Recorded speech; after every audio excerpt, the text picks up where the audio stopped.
Ampliar tus horizontes mentales, desafiando tu vida espiritual, nos llevarán más allá de lo convencional. Acompáñame en cada episodio mientras exploramos juntos las profundidades de la mente, el alma y el espíritu, desentrañando los secretos de la transformación personal. Hola, soy Eduardo Ropart, psicólogo, teólogo e investigador del comportamiento humano, y esta es Percepción Diferente, dejando una huella en la humanidad. Bienvenidos. La salud mental debe ser un hábito diario. Y esta es la razón de ser de estos momentos en donde usted nos sintoniza desde cualquier lugar del planeta para hablar de unos hábitos muy importantes que hacen de nuestra vida un ambiente diferente a lo que estamos viviendo, un aspecto diferente a lo que estamos sufriendo y tal vez una manera diferente para poderla solucionar. El trastorno mixto de ansiedad y depresión, muy común por este cuarto fenómeno post-COVID que afecta a la salud mental y que durará una década aproximadamente, según los investigadores del comportamiento humano y de la neurología, obviamente, y de la psicología y la psiquiatría, la ciencia del comportamiento, anuncia y nos indica que los estados de ansiedad están llegando a la humanidad más frecuentemente porque, entre otras cosas, el tamaño de nuestro cerebro, por la afectación del virus, se redujo. La capacidad de respiración, la capacidad de oxigenación neurológica en nuestras neuronas se disminuyó porque a todo el planeta le dio el virus de una manera pasiva o activa. Ese cuarto fenómeno post-COVID que toma la siguiente década es lo que está hoy, entre otros factores, afectando al ser humano con las situaciones que vive. Entonces, una situación es lo que vino después del COVID, después de la pandemia. Estamos en el cuarto fenómeno post-pandemia, que es la salud mental, y a partir de allí toma las situaciones nuestras. Es decir, nosotros empezamos a tener problemas, pero esos problemas se desencadenan en trastornos de ansiedad y depresión. La gente pregunta, ¿pero por qué a la gente le está dando tanta ansiedad y tanta depresión?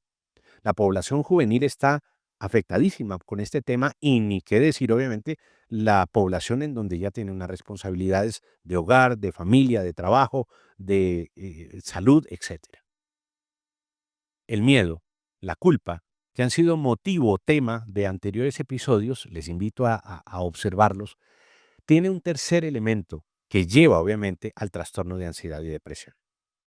Se llama el deseo no cumplido. Entienda bien este fenómeno. El miedo, que viene precisamente por la manera de protegernos o de advertir una amenaza. El miedo no resuelto produce dudas. Las dudas empiezan a producir culpa, la culpa por un hecho o por un dicho. Y esa culpa, con ese miedo que engendró dudas, van a dar un aspecto determinante en la vida del ser humano y es el deseo no cumplido. Es decir, todos aquellos proyectos que no se lograron, pero tenemos unos antecedentes emocionales de culpa, de miedo y de duda que obviamente empiezan a generar otro tipo de emociones como la tristeza, el dolor, la impotencia, la frustración, la decepción. Empieza ese cóctel emocional y viene a llevar a la persona a esas crisis en donde la ansiedad, velocidad no permitida en la autopista de la mente, y depresión, estados anímicos en donde se pierde la fuerza vital y muchas veces se queda en una condición médica bastante importante en la vida del ser humano, tiene que entender y al entenderlo, poder pensar. Cuando nosotros utilizamos el pensamiento en el entendimiento, ya empieza la solución, un buen hábito de salud mental para poder solucionar obviamente los problemas que tiene cada ser humano que lo llevan a este tipo de situaciones o a este síndrome de ansiedad y depresión. El hábito de recuperar, de asimilar, de determinar qué está pasando en la raíz emocional para yo tener ansiedad y depresión, tiene que ver con el deseo no cumplido. Cuando una persona no cumple su deseo o su propósito, su objetivo, o cuando se frustra porque algo pasó y se perdió, empezamos a tener esas sensaciones en donde no somos capaces, en donde no fuimos capaces o otras personas incapacitaron nuestras habilidades para lograr objetivos. El deseo no cumplido es la tercera acción del discurso más difícil de superar un ser humano. Hay tres heridas con el deseo no cumplido: el rechazo, que puede ser autorrechazo; la herida del abandono, porque cuando siente uno que no cumplió, hay algo que se deja de tener o hay algo en donde uno deja de estar. Y obviamente el tercero, la humillación. Cuando uno siente que no cumplió lo que debía cumplir, se siente uno humillado, se siente uno inferior. También siente uno abandono y, por supuesto, rechazo. La herida más fuerte en un ser humano de sanar, esas tres. Por eso el deseo no cumplido, unido con el miedo, la duda que se engendra del miedo y la culpa, van a acabar con un ser humano a nivel psicológico y a nivel emocional. Debemos tener en cuenta que cuando una persona trae a su pensamiento este tipo de situaciones: no lo logré, me esforcé, o me esforcé, lo logré y lo perdí. Y empieza esa manera de pensar tan desagradable, de entender que no se cumplieron sus metas, sus sueños, a pesar del gran esfuerzo. Muchas personas no quieren volverlo a intentar. No quieren volver a intentar una relación, no quieren volver a intentar una acción, no quieren volver a repetir un negocio, y entonces empiezan a cambiar de lugar, empiezan a cambiar de persona, de pareja, empiezan a experimentar nuevas cosas. Incluso muchas de las adicciones están representadas por el deseo no cumplido. La sensación de frustración y decepción es tan alta que se necesita un anestesiante emocional, un anestésico, llámese drogas, alcohol, promiscuidad, eh, ludopatía. Todo tipo de adicción va a tratar de anestesiar la sensación de frustración. Es una manera absolutamente absurda de tratar de resolver algo con una sensación obviamente muy desagradable, aunque por momentos pueda la persona experimentar cierto placer o cierta sensación de: no me interesa lo que perdí, puedo recuperarlo, un delirio de grandeza en medio de alguna intoxicación, obviamente, de orden médico o de orden de drogas o de exageraciones en en tipo de acción de adicción, pueden llevar a esa persona a perder la capacidad de salir de esta situación. ¿Cómo se logra recuperarse de una sensación o de un sentimiento de algo que perdimos, de un objeto o de un objetivo, de una persona, de un sueño, de una meta, de un propósito no cumplido? La mayoría de las personas, yo podría decir que todas las personas que hemos pasado por este planeta hemos experimentado esa sensación, y muchas personas se han quedado en esa sensación. Obviamente se distraen. ¿Por qué las redes sociales, por qué la industria del entretenimiento tiene tanto adepto y es una industria multimillonaria? Porque precisamente las personas buscan distraerse de el deseo no cumplido. Tratan de desconectarse de aquellas metas que no pudieron lograr.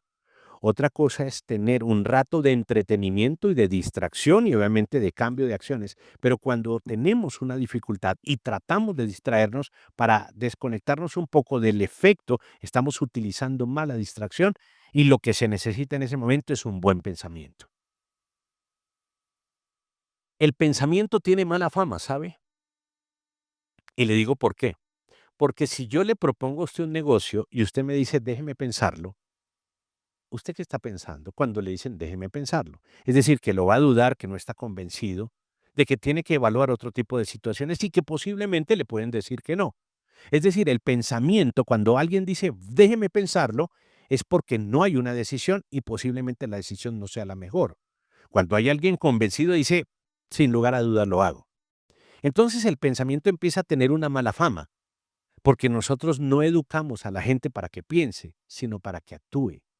Pero perdemos esa gran capacidad del todopoderoso y creador del universo y del ser humano, que nos hizo la creatividad como una manera de pensar, la memoria como una forma de recordar y la emoción como una compañera muy importante para reaccionar.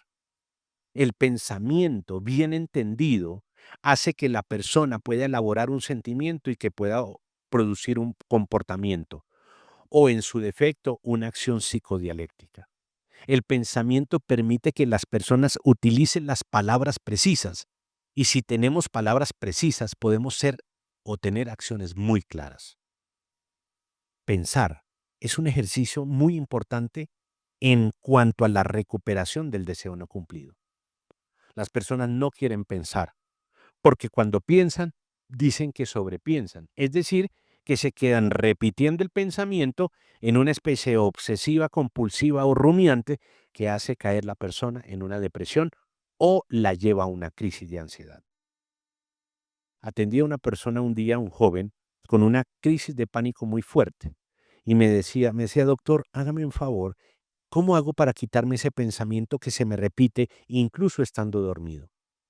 Hay algunas técnicas en logoterapia que uno puede realizar para cambiar pensamientos obsesivos compulsivos, pero a este joven no le servía la acción logoterapéutica y lo llevamos a un trabajo de sensibilización sistemática en donde realmente tendría que sacar y encapsular esos pensamientos en partes puntuales como una letra, un número, como una figura, para poder representar todo ese pensamiento en algo diferente de lo que él era. ¿Para qué? Para que pudiera aprender a pensar ahora en lo que debería pensar y eso que debería pensar lo lleve al sentir y lo lleve al actuar. Son procesos en donde tenemos que encapsular lo que hay en el pensamiento y sacarlo a través de acciones muy terapéuticas y muy puntuales que son simples. No dije que fáciles, sino que la simplicidad del proceso terapéutico ayuda a que el individuo pueda rechazar, no solamente desde un aspecto de desagrado, sino rechazar desde un aspecto de determinación. Siempre le digo a los pacientes, mire, usted no puede controlar lo que siente, pero sí puede controlar lo que se imagina con lo que siente. Eso sí lo puede controlar. Usted tiene que decirle en este momento, no, yo no voy a imaginarme que esa persona con la cual yo estoy haciendo negocios está haciendo algo diferente a un amigo o a un socio legal. No puedo pensar o no me puedo imaginar, tengo que verificarlo, no imaginarlo. Yo puedo detener el pensamiento imaginativo, pero lo que no puedo detener es la emoción que me puede llevar a pensar. Por lo tanto, el pensamiento puede controlar lo que se imagine, el pensamiento no controla la emoción. Pero si usted utiliza bien el pensamiento, se lo voy a cambiar por algo, por un sentimiento. Los pensamientos construyen sentimientos para que las acciones sean acompañadas de emociones. Esto es maravilloso, porque si lo hacemos de esa manera, el pensamiento empieza a tener buena fama dentro de nosotros y nos acostumbramos a pensar correctamente, no para dudar, no para tener miedo y defendernos, no para echarnos culpa o echarle la culpa a otros, sino para que realmente podamos entender que no todo en la vida se puede cumplir, que no todo en la vida se va a conseguir, pero que sí tenemos la manera de pensar de cómo podemos generar una esperanza. Y aquí viene la clave importante, por eso usted se quedó hasta el final de este concepto. Si usted no ha cumplido algo, por la razón que sea, por la manera que sea, tuvieron la culpa otros, tuvo la culpa el mal, tuvo la culpa las circunstancias, las personas que no le ayudaron, los que le ayudaron mal, o usted mismo. Aquí viene la clave. Tome una promesa, y le recomiendo las de Dios. Tome una promesa de Dios y aprópiese de ella. Y empiece a cambiar el deseo no cumplido por una promesa. El deseo no cumplido era una expectativa. La promesa de Dios es una esperanza. Y cuando la esperanza puede capturar a la expectativa, se transforma completamente en la manera de pensar, de sentir y de actuar. Las promesas de Dios no se cumplen y ya. Las promesas de Dios son objetivos que por más de que se cumplan, siempre deben mantenerse.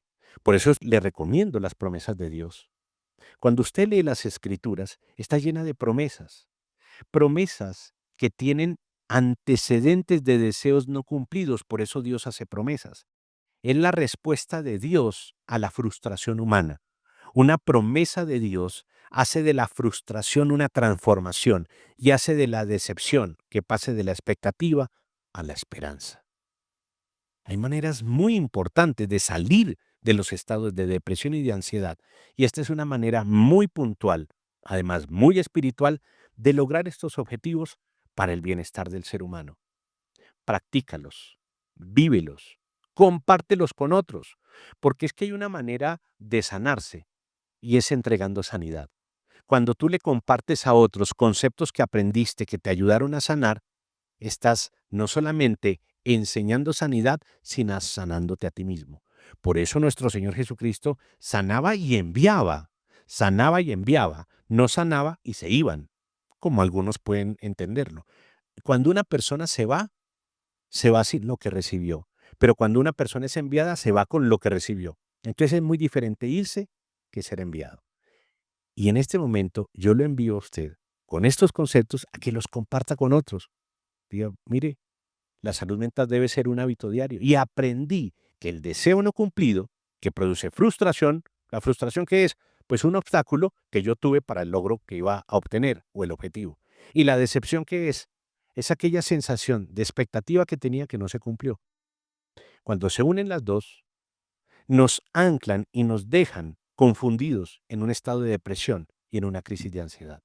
Por eso cuando viene una promesa que pasa incluso nuestro propio entendimiento, produce una de las acciones y de las decisiones más importantes. Porque es que cuando tú tomas la decisión de establecerte de nuevo en una promesa, estás haciendo que esa decisión traiga un juez de paz como el mismo Dios, que quiere resolver esa sensación de frustración y de decepción con esta terapia breve para que puedas decir, porque la salud mental debe ser un hábito diario.